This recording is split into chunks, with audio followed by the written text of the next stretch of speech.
ॐ ज्ञानतिमिरान्धस्य ज्ञानञ्जनशलाकया चक्षुरुन्मीलितं येन तस्मै श्रीगुरुवे नमः। हरे कृष्णा। श्री चैतन्य चरितामृत मध्य लीला चैप्टर 8वां चैतन्य महाप्रभु और रामानंद राय की बातचीत हम कर रहे हैं, उसका श्रवण कर रहे हैं। प्रयास संख्या 255। श्रवण मध्य जीवेर कौन श्रेष्ठ श्रवण, राधा कृष्ण प्रेम कैली कर्ण रसायन। श्री चैतन्य महाप्रभु ने पूछा, आगे अगला प्रश्न पूछा, सुने जाने वाले समस्त विषयों में से कौन सा विषय समस्त जीवों के लिए सर्वोत्तम है। ये जो हमें कान दिए गए हैं, अक्सर हम बोलते हैं कि हमें 2 कान मिले हैं और 1 मुंह मिला है, जैसे कि हम अधिक सुन सकें, उसको जीवन में एनालाइज कर सकें और फिर बोल सकें उसके अनुसार। इसलिए कीर्तन से पहले श्रवण आता है।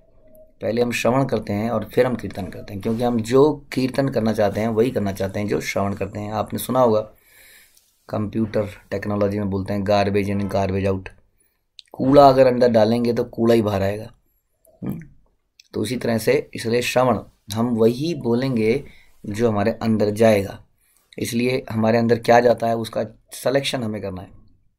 तो यहाँ पे चैतन्य महाप्रभु पूछते हैं क्या हमारे अंदर जाना चाहिए, कानों के माध्यम से हमारे अंदर क्या क्या जाना चाहिए। जो भी हमारे कानों के माध्यम से जाता है वो हमारे चेतना पे बहुत गहरा प्रभाव डालता है। जैसा हम सुनते हैं, निरंतर सुनते रहते हैं, जिन लोगों के बीच में रहते हैं, इसीलिए बोला जाता है कि असत संग त्याग ही वैष्णवाचार। कई बार हमने देखा है कई हमारे भक्त लोगों की आसक्ति कुछ पारिवारिक जनों से रहती है, और कुछ पारिवारिक जन हैं उनके दिमाग में कुछ डालते रहते हैं, कुछ डालते रहते हैं, जिनके जैसी वो उनको लगता नहीं है कि डाला जा रहा है। जब उनसे पूछा जाता है कितनी बात क्यों करते हो, तो कहते हैं नहीं हम तो जनरल बात करते हैं, कुछ नहीं बात ऐसी करते। लेकिन आप जानते नहीं हैं कहाँ पे इम्प्योरिटी चली जाती है।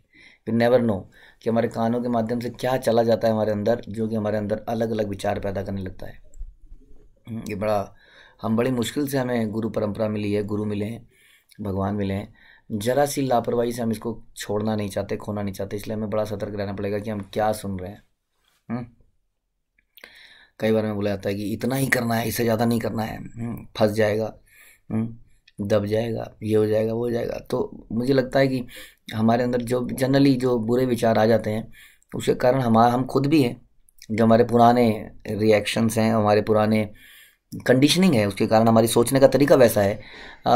वो सोचने का तरीका हम बदलने का प्रयास कर रहे हैं धीरे धीरे प्रवचन सुन के, लेकिन अचानक से कोई व्यक्ति हमारे कान में कुछ डाल देता है, हमें फिर से शंका पैदा हो जाती है और ये शंका हमें समाप्त कर देती है। इसलिए क्या विषय होना चाहिए सुनने का। तो पहला तो हमने ये बोला कि जो भी विषय सुने, सबसे पहले तो किससे सुने, केवल वैष्णवों के बीच में। वैष्णव के बीच में भी यदि आपको किसी की बुराई सुनाई दे रही है तो कैसे उससे बचें, अपने आप को कैसे बचाएं। यदि आप उसके शिक्षा गुरु हैं, उसके दीक्षा गुरु हैं, या ऐसे कुछ उनको गाइड करते हैं, तब तो आप सुन सकते हैं।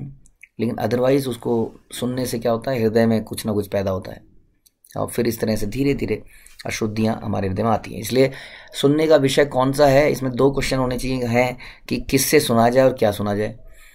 तो हम अक्सर बोलते हैं कि पहली बात तो वैष्णवों से ही सुना जाए, क्योंकि वैष्णव कौन, यहाँ पर हम किन वैष्णव की बात कर रहे हैं। वैष्णव तो वैसे जो भगवान के नाम के जप करता है, भगवान के प्रति, भगवान को इष्ट मानता है, वो वैष्णव कहलाया जा सकता है। लेकिन हम यहाँ वैष्णव की बात कर रहे हैं अपने से ऐसा वैष्णव जो हमसे ज़्यादा उन्नत हो। कैसे पता चलेगा हमसे ज़्यादा उन्नत है, कि यदि वो हमसे ज़्यादा हम्बल हो और हमसे ज़्यादा उसके अंदर हमेशा दूसरों की अच्छाई देखने के गुण हो, वो हमेशा कृष्ण की चर्चा करता हो। ऐसे वैष्णव से हमें संग बनाने का प्रयास करना चाहिए, ताकि हमारे हृदय की जो बुराइयां हैं वो कम हो सकें। दूसरे वैष्णव से हम मित्रता बाकी सब कर सकते हैं, हाँ, लेकिन हमें अपने सीनियर वैष्णव के साथ भी समय बिताना चाहिए और ध्यान रखना चाहिए कि किसके साथ समय बिता रहे हैं और उसके साथ किस तरह की चर्चाएं चल रही हैं, क्या बातचीत हो रही है। इन सब पे हमें ध्यान रखना पड़ेगा, नहीं तो नुकसान केवल हमारा होगा। यही यहाँ पर बता रहे हैं कि सुनने का विषय क्या होना चाहिए। तो सुनने के विषय में क्या होना हमने बताया। रामानंद राय क्या बताते हैं, रामानंद राय उत्तर दिया, राधा और कृष्ण के प्रेम व्यवहार के विषय में श्रवण करना कानों को सर्वाधिक सुहावना लगता है। इसलिए हमें ये कोशिश करनी चाहिए, यानी कि कृष्ण संबंधी बातें सुने। हमने सुना था प्रारंभिक अवस्था में ज़रूरी नहीं है कि हम लोग राधा कृष्ण के प्रेम संबंध के बारे में सुने या उनके बारे में पढ़ें। हम प्रभुपाद के लेक्चर सुनते हैं तो उन लेक्चर्स में अक्सर हमें नियमों के पालन के बारे में प्रभुपाद उत्साहित करते हैं। गुरु महाराज अक्सर बताते हैं कि कैसे आपको माला ध्यानपूर्वक करनी है और वैष्णव अपराधों से बचना है। हाँ, इतने महानतम व्यक्ति भी जब लेक्चर देते हैं तो अक्सर यही बातें करते हैं। और बीच में कृष्ण कथा, चैतन्य लीला, चैतन्य चरितामृत, और हम लोग कृष्ण लीला भी पढ़ते हैं, सुनते हैं। लेकिन राधा कृष्ण की जो प्रेम संबंधी चर्चाएं हैं उसको सुनने के लिए तो पहले योग्यता प्राप्त करनी चाहिए। मुझे लगता है गुरु से आशीर्वाद लिए बिना, आज्ञा लिए बिना ऐसी कोई चीज़ नहीं करनी चाहिए, और जनरली ऐसे आशीर्वाद नहीं मिलते हैं। सीनियर लेवल पे भी ऐसा ही बताया जाता है, क्योंकि हमारे हृदय में अभी उतनी शुद्धता नहीं है। हम लोग भगवान को उनकी सेवा करने के माध्यम से उनको प्राप्त करना चाहते हैं, अपने आप को प्योरीफाई करना चाहते हैं। सेवा करने का जो भाव है ये ज़्यादा सिक्योर लगता है। जो दूसरा प्रेम संबंधी है, प्रेम संबंधी चर्चाएं को सुनना, उससे हमारे हृदय में काम वासना पैदा हो सकती है। तो हम क्या करें ऐसे में? तो ऐसे में इतना ही बताया गया कि जितना श्रीमद् भागवत में और जितना चैतन्य चरितामृत में गोपियों की रासलीला इत्यादि लिखी है उतने का श्रवण करें, वो भी प्रभुपाद के परपर्ट्स के साथ, तो हम सेफ हैं, समझ लीजिए। क्योंकि इनमें भी काफ़ी कुछ लिखा है। हमने पीछे भी रामानंद राय से अभी हम सुन रहे थे तो बता रहे थे गोपियों के बारे में, उनका प्रेम संबंध के बारे में, जब चैतन्य महाप्रभु कहते थे और बताइए। तो इसलिए जितना चैतन्य चरितामृत में है, जितना श्रीमद् भागवत में है, इन चीज़ों के बारे में वो मुझे लगता है इनफ है। इसके अलावा तो हमारा सारा ध्यान एक ही चीज़ में रहना चाहिए, कैसे हम देहात्म बुद्धि से हटें, कैसे हम अपने आप को शरीर मानने से बचें, कैसे हम, जैसे हम कल भी चर्चा कर रहे थे कि लोअर चेतना में, पशु चेतना में व्यक्ति अपने बारे में भी नहीं सोच पाता है। फिर धीरे धीरे पशु योनि में भी जब 4 लेग का बनता है तो धीरे धीरे 4 लेग से 4 लेगड से 2 लेगड भी बनता है, नॉट 2 लेगड, कुछ और पक्षी भी बनता है, तो उसको अपने शरीर का ध्यान रहता है। धीरे धीरे उसको परिवार का बोध आता है, तो इस तरह से चेतना ऊपर बढ़ती है। तो इसलिए जब तक हमारा कोशिश रहनी चाहिए कैसे हम चेतना को शुद्ध करें और कृष्ण का सर्वेंट अपने आप को माने, क्योंकि हम इस अवस्था को प्राप्त नहीं हो पाते हैं। इसलिए आगे की अवस्थाओं के बारे में चिंतन करना हमारे लिए घातक हो सकता है। लेकिन फिर भी जब हम बोलते हैं कृष्ण संबंधी लीलाएं या राधा कृष्ण की लीलाएं, तो आप ये समझिए श्रीमद् भागवतम और चैतन्य चरितामृत, जिसमें कि आप बाकी के कैंटो भी पढ़ेंगे और फिर इन कैंटो को भी पढ़ेंगे। इनमें कुछ ऐसी बातें हो सकती हैं जो आपकी चेतना को हिला रही हों, लेकिन प्रभुपाद के परपट हम पढ़ते हैं तो हमारी चेतना स्थिर होती है। फिर इमीडिएटली हम अपने सीनियर से बात कर सकते हैं कि ऐसा मैंने पढ़ा था, मेरे मन में कुछ विचार आ रहे थे। हो सकता है हमारे सीनियर में बोले, अच्छा भागवतम के ये वाले श्लोक फिलहाल तुम छोड़ दो, इन श्लोकों को तुम बाद में पठन श्रवण करना, ठीक है। तो अल्टीमेट पर्पज़ क्या है श्रवण का? अल्टीमेट पर्पज़ है श्रवण का इंटरनल क्लीनलीनेस। ये हमारा श्रवण का पर्पज़ होना चाहिए। जैसे हम बोलते हैं सवेरे अपने कोट में भी कि जो आपका स्नान है वो आपको बाहर से शुद्ध करता है, आपके वस्त्र भी आप शुद्ध पहनते हैं, लेकिन इंटरनल शुद्धिकरण आती है श्रवण से, हरिनाम के श्रवण से, भगवान के बारे में वार्तालाप के श्रवण से। इसलिए श्रवण का मुख्य उद्देश्य, जब भी हम बैठे श्रवण करने, यही बात दिमाग में लाएं कि ये श्रवण के द्वारा मुझे अपनी शुद्धिकरण करना है। श्रीमद् भागवत के अनुसार जो व्यक्ति रास नृत्य में कृष्ण तथा गोपियों के व्यवहार को श्रद्धापूर्वक सुनता है और जो इन कार्यों का वर्णन करता है वह भक्ति की सिद्धि प्राप्त करता है और साथ ही साथ भौतिक वासनामय इच्छाओं से रहित हो जाता है। यानी कि संसारिक पिक्चरों में एक लड़का लड़की के प्यार संबंध के बारे में चर्चा हमारे अंदर वासना बढ़ाता है, और यही संबंध जब हम राधा कृष्ण के बारे में सुनते हैं तो हमारी वासनाओं को ख़त्म करता है। क्यों करता है? जैसे मैंने बताया, जब हम प्रभुपाद जैसे महान भक्तों के पर्पट्स भी पढ़ते हैं उसमें, तो हमें समझ में आता है कि गोपियों में केवल रास नृत्य नहीं है, उनका भाव भी समझने का प्रयास कीजिए। जैसा हमने पीछे सुना था किस तरह का उनका भाव है। हमने सुना था परकीय भाव के बारे में, जिसमें आप प्यार भी कर रहे हैं, केयर भी कर रहे हैं, लेकिन बदले में कोई संबंध नहीं है, कोई राइट नहीं है, नो राइट्स, फिर भी हम करे जा रहे हैं। तो ऐसी बहुत चर्चाएं हमने करी थी। तो इसलिए जब हम वैष्णवों के माध्यम सुनते हैं तो हमें ये चीज़ें भी सुनाई देती है, और ये चीज़ें सुनते ही हमारा दिमाग ठिकाने में आ जाता है। नहीं, ये कोई साधारण लोग नहीं है, मत सोचिए कि साधारण लोग हैं। ये वही ऋषि हैं जिन्होंने करोड़ों साल तपस्या करी है, भक्ति करी है, अब ये इस लेवल पे आए हैं कि भगवान के रास नृत्य में, और वो भी वो किसकी प्रसन्नता के लिए कर रहे हैं। इस तरह से जब हम सुनते हैं तो वासनाएं समाप्त हो जाती हैं, क्योंकि हमें लगता है मैं तो केवल अपने भोग की सोचता रहता हूँ हमेशा। मैं थोड़ा सा भी कुछ कर लेता हूँ तो मैं देखता हूँ इसमें मेरा राइट है, नाउ इट्स माई राइट, क्योंकि मैंने सेवा करी है, अब आपको मुझे समय देना पड़ेगा, अब आपको मुझसे मिलना ही पड़ेगा क्योंकि मैंने आपको समय दिया है। तो हमारे भाव में, हमारी सेवाओं में एक्सपेक्टेशन साथ में आ जाती है, जो कि गोपियों के भाव में नहीं है। तो इस प्रकार से जब हम सुनते हैं तो हमारी बची कुची वासना भी समाप्त हो जाती है, ठीक। जब मनुष्य मुक्त होता है और राधा कृष्ण के प्रेमालापों का श्रवण करता है तो उसमें कामेच्छाएं नहीं रह जाती। एक संसारी दूत ने एक बार कहा था कि जब कोई वैष्णव राधा राधा के नाम का उच्चारण करता है तो उसे राधा नामक नाई की पत्नी का स्मरण आता है। हाँ, संसार में लोग गाते हैं ना, कुछ कुछ गाते रहते हैं। अब जैसे वो राधा राधा गा रहा है तो उसको राधा एक नाई की बेटी याद आ रही है, समझ लीजिए, नाई की पत्नी याद आ रही है। तो इस प्रकार से भी हो सकता है कई बार। यह एक व्यवहारिक उदाहरण है। जब तक मनुष्य मुक्त ना होता तो राधा कृष्ण के प्रेम विषय में सुनने की चेष्टा नहीं करनी चाहिए, ऐसा प्रभुपाद बता रहे हैं। जब तक वो शुद्ध ना हो जाए तब तक क्या कीजिए, तब तक अपने आप को, जैसे हमने भगवत गीता में सुना था कि जो व्यक्ति है निरंतर अपने आप को कृष्ण का सर्वेंट मान के रहता है वो व्यक्ति समाधि में है। समाधि में निरंतर कृष्ण का चिंतन कर पा रहा है। तो इस प्रकार से भी आप कृष्ण का चिंतन निरंतर कर सकते हैं। वैसे भी हमें गोपियों की, हमें मंजरियों की मदद करनी है, माना हम उस लाइन में भी जाते हैं तो इसलिए सर्वेंट का भाव जो है वो हमें शुद्ध बनाता है। और जब हम शुद्ध बन जाते हैं तो हम राधा कृष्ण की प्रेम संबंध के विषय में सुन सकते हैं। लेकिन कोई अपने आप से ऐसा कभी ना सोचे, वो जरूर इसके लिए आज्ञा ले। यदि वह बिना मुक्त हुए रासलीला का वर्णन सुनता है तो उसे अपने खुद के सांसारिक कार्यों तथा राधा नामक किसी स्त्री के साथ अपने अवैध संबंध का स्मरण आता है। बद्ध अवस्था में ऐसी बातों का स्मरण करने की चेष्टा तक नहीं करनी चाहिए। साधना मार्ग का अनुसरण करने से मनुष्य को कृष्ण प्रेम के रागानुग पद पर उन्नत होना चाहिए। साधना मार्ग का अनुसरण करते हुए, साधना मार्ग का अनुसरण करते हुए मतलब आपको सवेरे जल्दी उठना, जल्दी जल्दी उठ के सवेरे प्रथम ब्रह्म मुहूर्त से भी पहले हम कोशिश करें कि हम 4 बजे 3:30 बजे उठ जाएं, और हम अपना जप 4 सवा 4 बजे शुरू कर दें। और उसके बाद में हमने हमारी सवेरे की कक्षा से पहले हम अपना जप भी समाप्त कर दें। उसके बाद में बाकी ऐसे साधना के जितने भी विषय हैं। तो साधना मार्ग का अनुसरण करने से मनुष्य को कृष्ण प्रेम के रागानुगा पद तक उन्नत होना चाहिए। यानी कि धीरे धीरे इतना हो कि हमें भगवान की इन विषयों से, भगवान की भक्ति से राग पैदा हो जाए, छूटने से भी ना छूटे। कोई हमें बुरा बोल दे तो हमें लगे ही ना, अरे कहाँ है, बुरा बोला तो छोड़ो यार, कितनी बढ़िया चैतन्य चरिता में चल रही है, इस पर ध्यान लगाओ, श्रीमद् भागवत चल रही है, इस पर ध्यान लगाओ, मेरे जीवन में कितना कुछ है, मेरे जीवन में भक्त हैं, गुरु हैं, सेवाएं हैं, क्यों ना मैं इन चीज़ों पर ध्यान लगाऊं। तो इस प्रकार से धीरे धीरे उसको राग पैदा करे वो अपने लिए अंदर। केवल तभी उसे राधा कृष्ण की लीला सुननी चाहिए। यद्यपि ये प्रेम व्यवहार बद्ध तथा मुक्त दोनों जीवों के लिए समान रूप से सुहावने लगने वाले हो सकते हैं, किंतु बद्ध जीवों को नहीं सुनना चाहिए, क्योंकि बद्ध जीवनों को सुहावने लग रहे हैं। जैसे कि हम टेलीविज़न में देखते हैं कि हीरो हीरोइन एक पार्क में नृत्य कर रहे हैं, प्रेम संबंध कर रहे हैं, तो हमें हृदय में हमारे क्या आता है, मैं ऐसा कब करूँगा। घर में जाके वो पत्नी से यही एक्सपेक्ट करता है, देखो उसने तो ऐसी साड़ी पहनी, तुम क्या फटे पुराने पहने रखती है। वो एक्सपेक्ट करता है कि मेरी पत्नी वैसे ही मुझे अट्रैक्ट करे जैसे कि वो हीरोइन कर रही थी। तो इस प्रकार से अशुद्ध अवस्था में यदि हम ऐसा श्रवण करते हैं तो हमारे हृदय में वैसी इच्छाएं पैदा हो जाती हैं। इसलिए तब इसको नहीं सुनना चाहिए। रामानंद राय तथा श्री चैतन्य महाप्रभु की वार्ताएं मुक्त स्तर पर संपन्न होती हैं।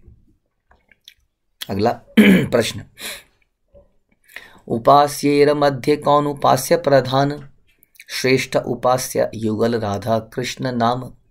श्री चैतन्य महाप्रभु ने पूछा, समस्त पूजा के योग्य उपास्य वस्तुओं में कौन प्रधान है, किसकी पूजा करी जाए।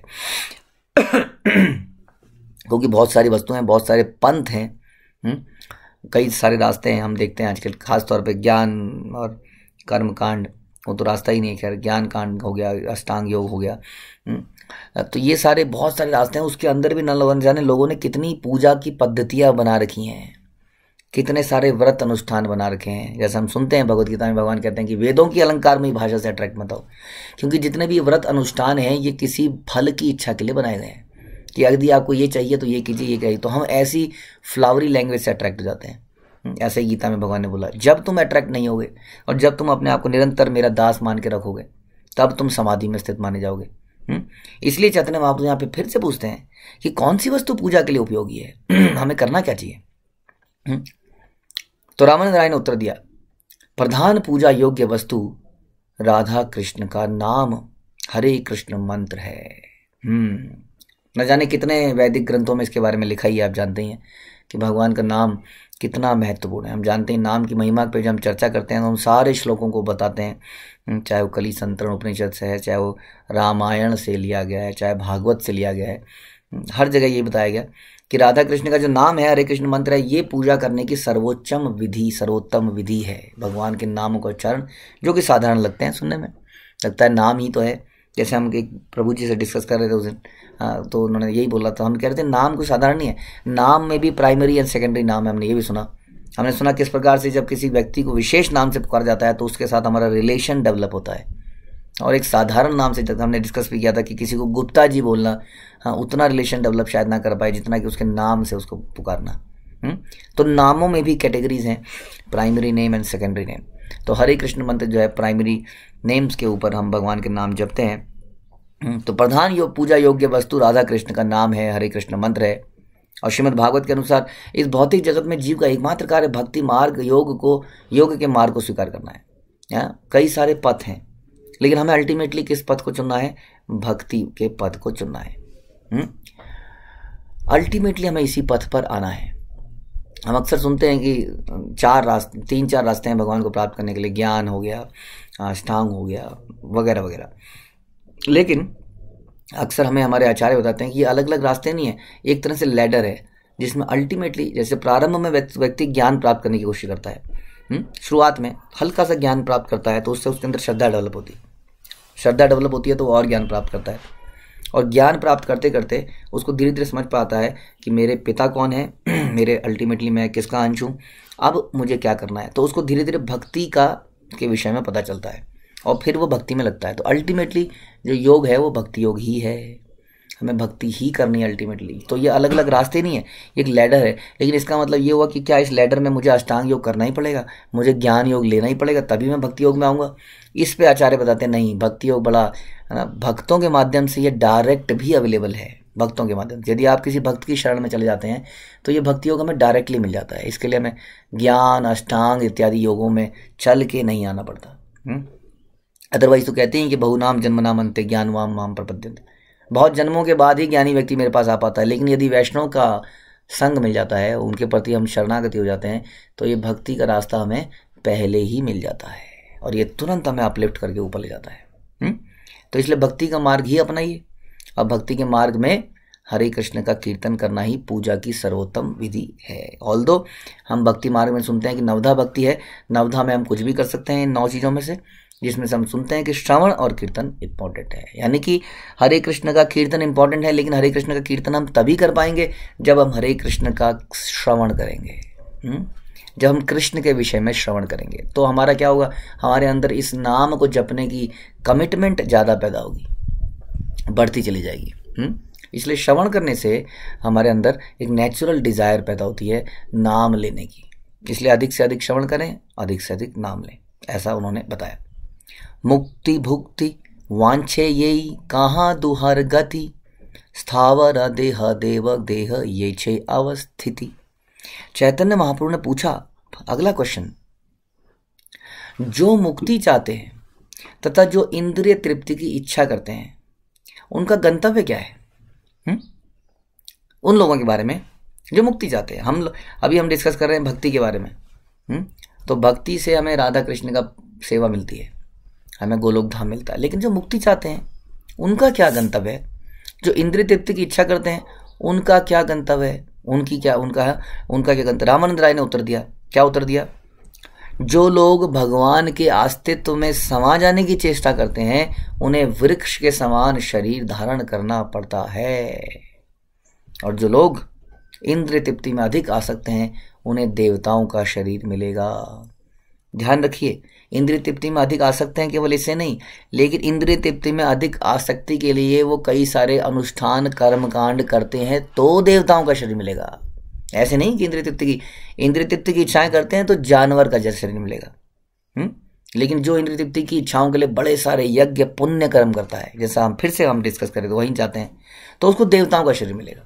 हाँ, उसको अच्छा होगा, लेकिन इसी संसार में उसको बार बार आना पड़ेगा, चाहे देवता के रूप में आना पड़े, which is not a big greatest thing, क्योंकि वहाँ का प्लेजर भी सांसारिक प्लेजर है, that is a material part of the material world. इसलिए जो लोग बहुत अधिक पुण्य कर्म करते हैं, हाँ, और अल्टीमेटली उसके बदले में हम इंद्रिय तृप्ति करते हैं तो हमें देवताओं का शरीर प्राप्त होगा। लेकिन जो भगवान के अस्तित्व में समा जाना चाहते हैं उन्हें वृक्ष के समान शरीर मिलेगा। सोचिए, उनकी गति और नीचे है। कब हम भगवान के समान बन जाना चाहते हैं? जब हमारी इच्छाएं वैसी ही हो जाती हैं जैसी भगवान की है। जैसे भगवान गोपियों को भोगते हैं हम भी स्त्रियों को भोगना चाहते हैं, या स्त्रियां पुरुषों को भोगना चाहती है। तो एक तरह से भगवान, हम तो ये कहेंगे भगवान ही बनना चाहते हैं। तो ये 2 लेवल पे हो गया, एक तो इंद्रिय तृप्ति कर रहा है एक जानवर की तरह, एक तरह से भगवान भी बनना चाह रहा है। हम गुरु के बराबर बनना चाहते हैं अक्सर। हाँ, वैसा ही देखते हैं जैसा कि हमारे अंदर अशुद्धियाँ होती है प्रारंभ में, तो हम गुरु को देखते हैं, कहते हैं इनकी तो ऐश है। जहाँ जाते हैं वहाँ पे 50 कटोरियाँ पड़ी होती हैं खाने की। कोई बुला रहा है फ्लाइट की टिकट में, इधर आ जाओ गुरु महाराज, कोई बुला रहा है आके इधर आ जाओ। मॉरिशस में एक कमरे, एक आदमी ने अपना घर दे रखा है, एक आदमी ने यूके में दे रखा है, एक आदमी कहाँ गर्मियों में वहाँ चले जाओ, उधर वहाँ चले जाओ, वैसे ही चले जाते हैं यात्रा में, निकल जाते हैं 2-2 महीने की। तो इस तरह से कई बार इस प्रकार से लगता है, तो हमारी भी इच्छाएं होती हैं, हम तो कुछ नहीं कर पा रहे हैं, हम ऐसा कैसे करें, ये सोच के कई बार व्यक्ति प्रचार करना शुरू करता है। हाँ, इसलिए कहते हैं ना धनम ना जन्म न सुंदरी। तो ये भाव भी कहते हैं ना कि मायावादी लोग अक्सर क्या करते हैं, अपने गुरु के कंधे पे चढ़ के उसको दबा के ऊपर जाना चाहते हैं। लेकिन वैष्णव सिद्धांत में व्यक्ति क्या करता है, व्यक्ति नीचे ही पड़ा रहना चाहता है। गोपिर भर्तुर पद कमले और दास का दास का दास का दास, इस प्रकार वो नीचे ही रहना चाहता है, दबा ही रहना चाहता है। वो कभी नहीं सोचता मैं दब गया, मुझे दबा दिया गया, मुझे संसार ने दबा लिया। वो दबना ही चाहता है वैष्णव के द्वारा। तृणादीपी सुनीचेन का मतलब ही है ऐसी घास जो बार बार दबाई जाती है। यदि हमारे मन में बार बार यही विचार आता है कि हमें दबा दिया जाएगा, तो फिर हम इस वैष्णव फिलॉसफी को नहीं समझ रहे हैं, इसको फॉलो नहीं करना चाहते हैं। तृणादीपी सुनीचेन हमारा मुख्य मंत्र है, और इसमें यही बताया गया कि घास के तिनका बार बार दबता है, बार बार उठता है, बार बार दबता है, बार बार उठता है। तो इसलिए कभी हम ऐसा ना सोचते हैं, जैसा हम कल ही बता रहे थे कि हमारा शोषण किया जा रहा है, हमें दबाया जा रहा है, हम दब्बू बन जाएंगे। दब्बू बनना बहुत बढ़िया है। श्रील प्रभुपाद भी यही कहते थे कि भक्तों के बीच में हमेशा मेमना बन के रहो। कोई भी आया, मेमने का कान मरोड़ दिया, अरे कितना सुंदर मेमना है, अच्छा लगता है ना, सुंदर सा। देखा आपने छोटा बच्चा बकरी का, बहुत सुंदर लगता है। किसी ने इधर से कान मरोड़ दिया, किसी ने इधर से चूटी मारी, इधर उसने ऐसा उछला उसने, हाँ पैर उछलता अपने, तो सबको मजा आता है, हाँ सब हंसते हैं, ताली बजाते हैं। तो इस प्रकार से इधर से नोचा, उधर से नोचा। तो प्रभुपाद कहते हैं कि भक्त को मेमने की तरह रहना चाहिए। लेकिन जब संसार में प्रचार करने जाए तो वो सिद्धांत को बोले, तब वो सिंह की तरह बोले प्रचार करने में भी। लेकिन प्रचार भी देखा जाए तो चैतन्य महाप्रभु ने, इवन शिला प्रभुपाद ने सिद्धांत बोला, लेकिन फिर भी वो इतने विनम्र थे कि उन्हीं भक्तों के मलमूत्र साफ करने को तैयार रहते थे। आप जानते ही हैं कि उनके कमरे के बाहर मूत्र करके चले जाते थे वो लोग। चैतन्य महाप्रभु का आपने सुना किस प्रकार प्रकाशानंद सरस्वती की यहाँ पर वो एक गंदी जगह पर जहाँ पैर धोते हैं वहाँ जाके बैठ गए, संसार के भगवान। तो इस प्रकार से उन्होंने इवन जब प्रचार भी करते हैं तो प्रचार में भी ह्यूमिलिटी की ही आवश्यकता है, तृणादीपी सुनीचेन की ही आवश्यकता है। सिंह का मतलब है कि हम अपने सिद्धांतों में कॉम्प्रोमाइज़ ना करें।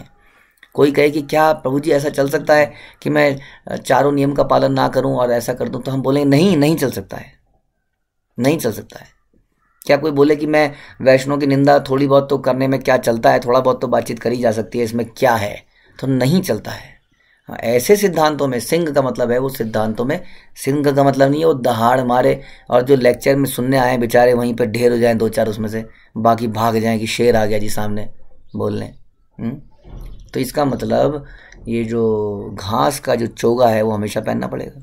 दंते तृणाधरी हमेशा हमारे भाव में। तो यानी कि मैं बताना ये चाह रहा था कि दबना, हाँ दबने का मतलब ये नहीं कि सिद्धांतों से दब जाना। दबने का मतलब ये नहीं है कि अपने बारे में ये सोचना कि अरे हम तो कुछ नहीं कर पाए, हम तो बेकार रह गए, ना तो संसार को पा पाए ना भगवान को पा पाए। वो अपने बारे में हीन विचार नहीं करता इस प्रकार से, यानी कि उसको शर्म नहीं है कि वो एक भक्त है। ठीक है, तो ये है दबने का मतलब ये नहीं है कि वो हमेशा एक इन्फीरियोरिटी कॉम्प्लेक्स में रहे। This is not the meaning of humility. Humility का मीनिंग है कि हम बिल्कुल भी ऐसा नहीं, लेकिन हम फिर भी दबते हैं, जानबूझ के दबते हैं। हम दबना चाहते हैं वैष्णवों से, ताकि हमें हमारे अंदर वो करुणा भाव पैदा हो या भगवान की कृपा हमें इस प्रकार से प्राप्त हो। इस प्रकार से हमें दीन बनना पड़ेगा। तो वैष्णव के सामने हमें ऐसा बनना चाहिए। तब हम कह सकते हैं कि हम भगवान बनने का प्रयास नहीं कर रहे हैं। अदरवाइज जो लोग भगवान के अस्तित्व में समा जाने की चेष्टा करते हैं वो वृक्ष के समान शरीर धारण करते हैं। जो कहते हैं हम भी ईश्वर बन जाएंगे, शरीर को त्यागते ही भगवान में मिलन हो जाएगा हमारा और मैं भी ईश्वर बन जाऊंगा। उसके बाद क्या करूंगा? उसके बाद मैं भी भोग करूंगा। तो एक प्रकार की इंद्रिय तृप्ति ही है। This is another form of इंद्रिय तृप्ति। ऐसा नहीं है कि कोई त्याग है। जो मुक्ति की इच्छा करता है वो भी इंद्रिय तृप्ति की इच्छा कर रहा है। जो लोग भगवान के अस्तित्व में समा जाना चाहते हैं उन्हें इस भौतिक जगत में इंद्रिय तृप्ति की इच्छा नहीं होती, किंतु साथ ही उन्हें भगवान के चरण कमलों की सेवा करने का कोई ज्ञान नहीं होता। अतः उन्हें हजारों वर्षों तक वृक्ष की तरह खड़े रहना पड़ता है। यद्यपि वृक्ष जीवात्मा है फिर भी वे अचर है। जो मुक्तात्मा भगवान के अस्तित्व में समा जाते हैं वह वृक्ष से अधिक अच्छे नहीं है। वृक्ष भी भगवान की सृष्टि में खड़े हैं क्योंकि भौतिक शक्ति तथा भगवान की शक्ति एक ही है। इसी तरह ब्रह्म तेज भी भगवान की शक्ति है। अतएव चाहे कोई ब्रह्म तेज में रहे या भौतिक शरीर में रहे, शक्ति में रहे, दोनों एक से हैं, क्योंकि इन दोनों में से किसी में भी आध्यात्मिक क्रियाशीलता नहीं है। जैसे कि बता रहे हैं कि एक ब्रह्म ज्योति के अंदर जब व्यक्ति समा जाता है तो वहाँ कोई आध्यात्मिक क्रियाशीलता नहीं है, वहाँ सेवाएं नहीं है, एंगेजमेंट नहीं है, गुरु की इंस्ट्रक्शन नहीं है। इसलिए उसी तरह की क्रियाशीलता नहीं, इसी तरह की जो इनएक्टिविटी है वो हमें वृक्षों में दिखती है जो खड़े रहते हैं। हाँ, इसी तरह से ब्रह्म ज्योति में व्यक्ति पड़ा रहता है। इनसे अच्छे तो वे हैं जो इंद्रिय तृप्ति की इच्छा करते हैं और स्वर्ग लोग जाना चाहते हैं, हाँ, वैदिक अनुष्ठानों को करके। ऐसे लोग उसी तरह भोग करना चाहते हैं जिस तरह नंदन कानन में स्वर्ग के निवासी भोग करते हैं। वे जीवन का भोग करने के लिए कम से कम अपनी पहचान तो बनाए रखते हैं, किंतु निर्विशेषवादी तो अपनी पहचान खोने का प्रयास करते हैं और इसके साथ ही वे भौतिक तथा आध्यात्मिक दोनों आनंद से वंचित हो जाते हैं। बौद्ध दार्शनिकों का अंतिम गंतव्य पत्थर की तरह हो जाना है, जो जड़ है, जिसमें ना तो भौतिक और ना ही आध्यात्मिक क्रियाशीलता है। जहां तक कठोर श्रम करने वाले कर्मियों की बात है, श्रीमद् भागवत में कहा गया, स्वर्ग लोग जाने के लिए नाना प्रकार के यज्ञ करने के बाद कर्मी जन वहां पहुंचते हैं और देवताओं के साथ रहकर उसी सीमा तक भोग करते हैं जहां तक उनके पुण्यों के फल मिल सके, जहां तक उन्हें पुण्यों के फल मिल सके। तो स्वर्ग में जाने का बताया पर्पज लोगों का क्या है। जो लोग स्वर्ग लोक की खोज में वेदाध्ययन करते हैं और सोम रस का पान करते हैं वो मेरी अप्रत्यक्ष पूजा करते हैं। ध्यान से सुना आपने? जो लोग स्वर्ग लोक की खोज करने के लिए वेदाध्ययन करते हैं, वेदों को पढ़ते हैं, किस लिए? ताकि अल्टीमेटली जीवन बेटर हो सके। वो मेरी अप्रत्यक्ष पूजा करें। प्रत्यक्ष पूजा नहीं है, देखिए साफ साफ लिखा गया यहाँ पर भी, ये श्रीमद् भागवत का श्लोक है। वे इंद्र के पवित्र स्वर्गीय ग्रह में जन्म लेते हैं जहाँ वे देवों जैसा आनंद भोगते हैं। जब वे स्वर्ग का विशाल इंद्रिय भोग सुख भोग चुकते हैं, जब उनके पुण्य कर्म समाप्त हो जाते हैं और फिर वो इस मर्त्य लोक में दोबारा से आ जाते हैं। इस तरह जो वैदिक सिद्धांतों के माध्यम से सुख की कामना करते हैं वे केवल बारंबार जन्म और मृत्यु ही हाथ लगाते हैं। ये बहुत बार बता दिया गया गीता में, भागवत में। इसलिए बोला कि वैदिक भाषा के वैदिक ये जो स्रोत हैं, सिद्धांत हैं, इनमें जो अट्रैक्टिव चीजें बताई इससे अट्रैक्ट नहीं होना है। व्यक्ति अष्टांग योग करना शुरू करता है, जब वो अष्टांग योग शुरू करता है तो उसको अष्ट सिद्धियां प्राप्त होती हैं, जिसमें वो बहुत छोटा बन सकता है, बहुत बड़ा बन सकता है। व्यक्ति उन्हीं ये जो हमारी उपलब्धियां हैं, हाँ, इनसी शक्तियां हैं, इनके प्रति इतना अट्रैक्ट हो जाता है कि वो अष्टांग योग का मुख्य पर्पस भूल जाता है। मुख्य पर्पस क्या है? कैसे हम हृदय में भगवान का चिंतन कर सकें। इतनी शक्तियां मिल जाती हैं। इसलिए भक्त लोग कहते हैं कि मुझे कोई शक्ति नहीं चाहिए, क्योंकि शक्ति मिलते ही दिमाग खराब हो जाता है। मुझे कोई ऑपुलेंस नहीं चाहिए, मुझे बहुत ज़्यादा धन नहीं चाहिए, मुझे बहुत ज़्यादा सुंदर मतलब अपना क्वालिफिकेशन नहीं चाहिए, ज्ञान नहीं चाहिए। मैं भक्तिमय सेवा कर पाऊँ, मैं सर्वेंट बन पाऊँ, मुझे ये चाहिए, अदरवाइज दिमाग खराब हो जाता है। और फिर हम कई सारी इच्छाएं करने लगते हैं, बारंबार जन्म लेते हैं, मरते हैं। तो इस प्रकार से ऐसे वैदिक ज्ञान का कोई लाभ नहीं है जो हमें स्वर्ग तक ले जाए, क्योंकि वहाँ पे हम परमानेंटली नहीं रह सकते। अतः पुण्य कर्मों का फल समाप्त हो जाने पर दोबारा से कर्मी लोग इस संसार में आ जाते हैं। ओके। अरस काक चूषे ज्ञान निम्ब फले रसज्ञ को किल खाया प्रेमाम्र मुकुले। रामानंद राय ने आगे कहा, सभी दिव्य रसों से रहित व्यक्ति उन कौओं के समान है जो ज्ञान रूपी नीम वृक्ष के कटु फलों को का रस चूसता है। निम्बोरी कहते हैं उसको, आई थिंक निमोरी, नीम में लगती है निमोरी। नीम जितना कड़वा होता है निम्बोरी और ज़्यादा कड़वी होती है।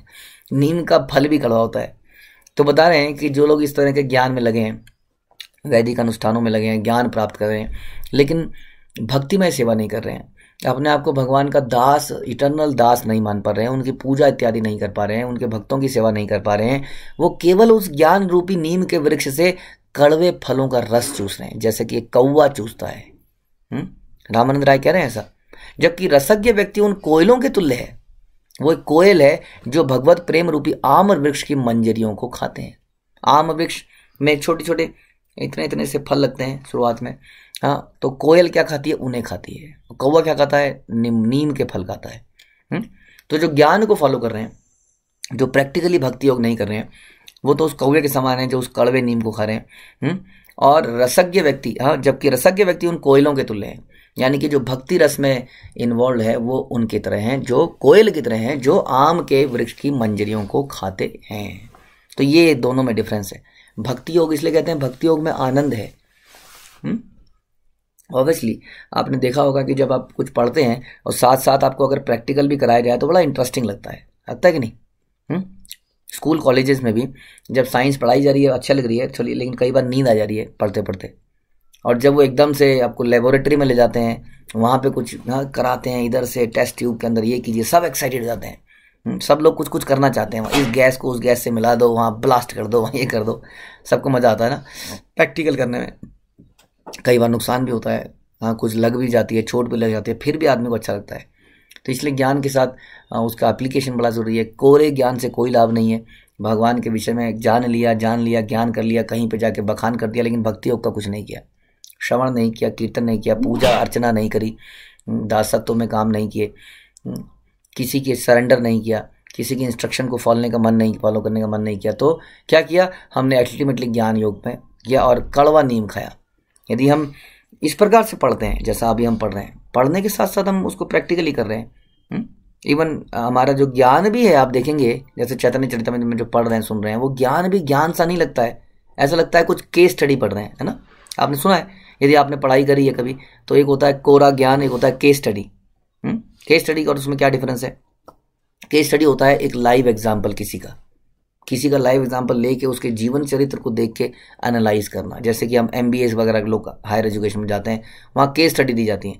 ये देखिए, अब आपने मैनेजमेंट के लॉ तो पढ़ लिए, 11th में भी पढ़े, 12th में भी पढ़े, सारे मैनेजमेंट के लॉ, वही मैनेजमेंट के लॉ MBA वगैरह में पढ़ाए जाते हैं, कोई नया लॉ थोड़ी आता है, वही मैनेजमेंट के लॉज हैं कि मैनेजमेंट कैसे करनी है, management by exception, motivational theories, हाँ, क्या क्या, ये सारी चीज़ें वही बार बार बताई जाती हैं।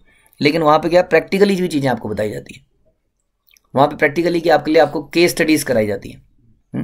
केस स्टडी आपको बताई जाती है, ये एक केस है, देखिए ये लाइव इस व्यक्ति का एग्जाम्पल लीजिए, देखिए ये रिलायंस धीरूभाई अंबानी का एग्जाम्पल लीजिए, देखिए कैसे इन्होंने ये डेवलप किया।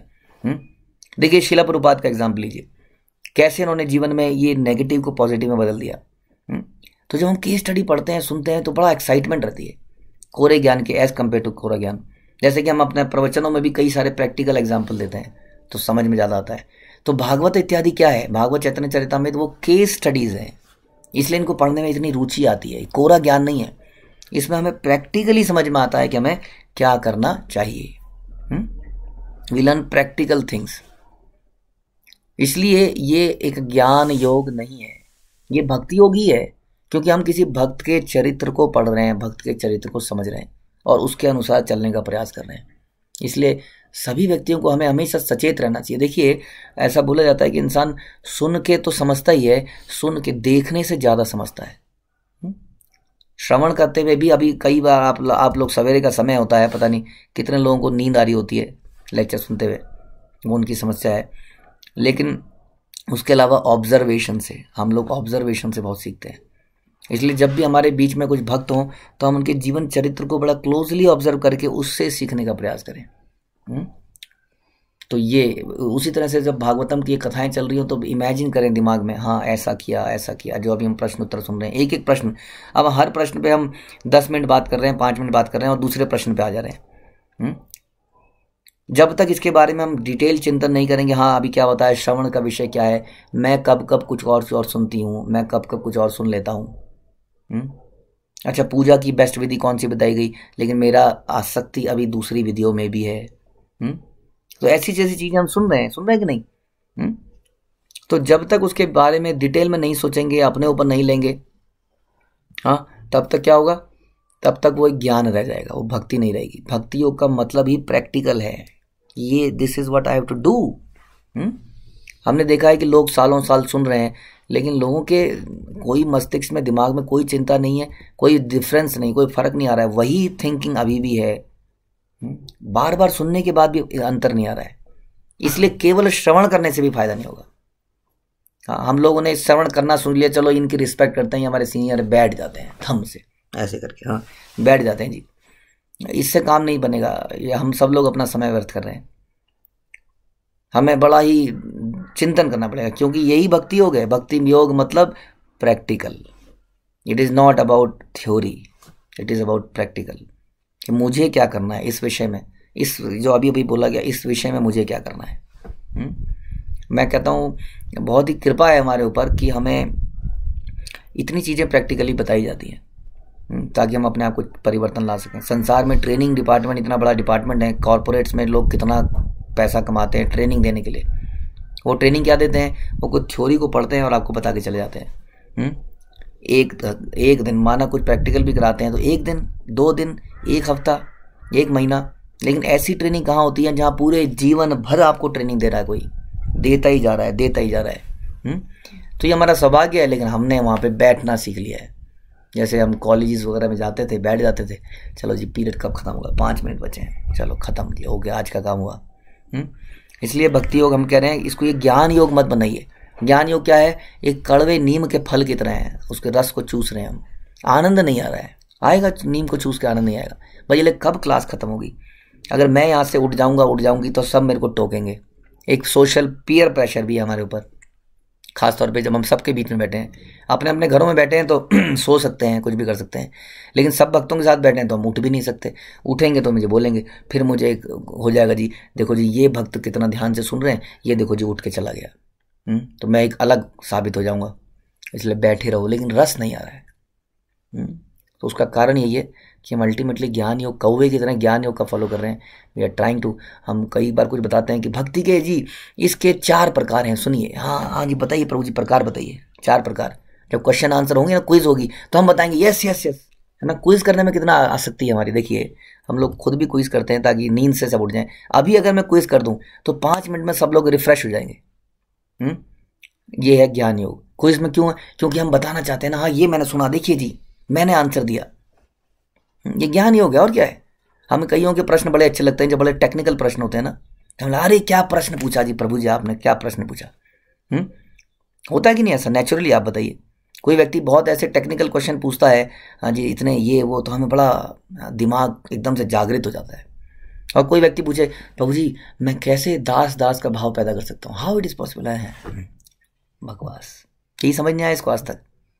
क्या है इसमें, गोपिर भरतुर पद कमले और दास दास दास, सुनो मेरे से पूछ, इनसे क्या पूछ रहा है। बिकॉज हम ज्ञान के लेवल पे हैं, केवल ज्ञान, कोरे ज्ञान के लेवल पे हैं, और उसी में हमें आनंद आता है। इसलिए क्विज करने में हमें बहुत आनंद आता है।